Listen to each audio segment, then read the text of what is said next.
కళాభ్యాం చూడాలంకృతశిశికళాభ్యాం నిజతపఫలాభ్యాం భక్తేషు ప్రకటితఫలాభ్యాం భవతు మే శివాభ్యాం అస్తోకత్రిభువన శివాభ్యాం హృది పునర్భవాభ్యాం ఆనందస్ఫురదనుభవాభ్యాం నతిరియం.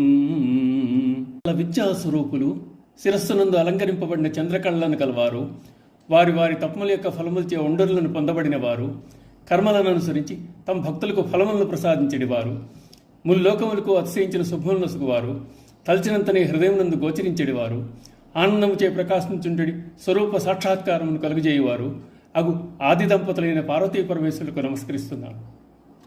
జగత్పితరులు పార్వతీ పరమేశ్వరుడు. ఆది దంపతులైన వారిని ఉద్దేశించి చేసిన ప్రార్థనయే శివానందలహరి. శివపార్వతులిద్దరి ఆనంద ప్రవాహమే శివానందలహరి. ప్రకృతి పురుషుల్లో కనబడేది అమ్మవారైతే కనపడకుండా నడిపేది అయ్యవారు. పార్వతీ పరమేశ్వరులు సర్వ విద్యల స్వరూపం. అమ్మవారు జ్ఞానప్రసూనాంబ, అయ్యవారు మూర్తిభవించిన జ్ఞానం. ఇద్దరూ జ్ఞానప్రదాతలే. పార్వతీ పరమేశ్వరుల్లో పరమేశ్వరుడు చంద్రరేఖను ధరిస్తాడు. అమ్మవారు కూడా చంద్రరేఖను సిగలా అలంకరించుకుంది. చంద్రమా మనసో జాత అన్నట్లు వారిద్దరి శిరస్సునందు ప్రకాశిస్తున్న చంద్రుడు అద్దము వలె ఒండరుల మనస్సులను పరావర్తనం చెందిస్తూ ఒకరి మనస్సును ఒకరికి విదితం చేస్తున్నాడు.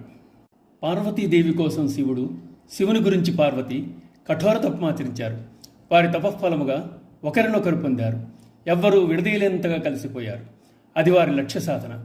ఆ సాధనలో భాగంగా ఎన్నటికీ విడదీయలేని బంధం ఏర్పడింది. అదే అర్ధనారీశ్వర తత్వం.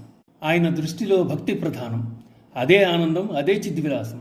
భక్తుల కోరికలను పరమేశ్వరుడు తీరుస్తాడు. వారి వారి కర్మలను బట్టి చేసుకున్న పుణ్యఫలాలను అందజేస్తాడు.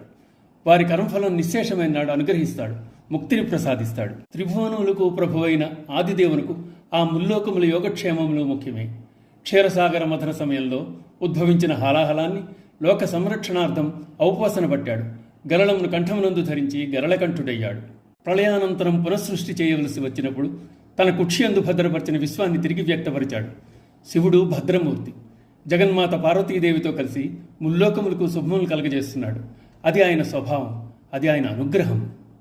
పార్వతీ పరమేశ్వర తత్వం మనలోనే ఉంది. స్మరిస్తే చాలు హృదయంలో ప్రత్యక్షమవుతారు శివపార్వతులు. స్మరణ ద్వారా వారి ఉనికిని మనం తెలుసుకోవచ్చు. ఎన్నిసార్లు స్మరిస్తే అన్నిసార్లు హృదయాన్ని స్పృశిస్తారు. శివ అంటే చాలు నేనున్నానంటూ ఇద్దరూ పలుకుతారు. ఈ విషయంలో వారికి విసుగు విరామం లేదు. ఈ ఆది దంపతులను, జననీ జనకులను, పార్వతీ పరమేశ్వరులను నేను మనస్ఫూర్తిగా స్మరిస్తున్నాను అని ఆదిశంకరులు శివాభ్యాం అంటూ స్తోత్ర ప్రారంభం చేశారు.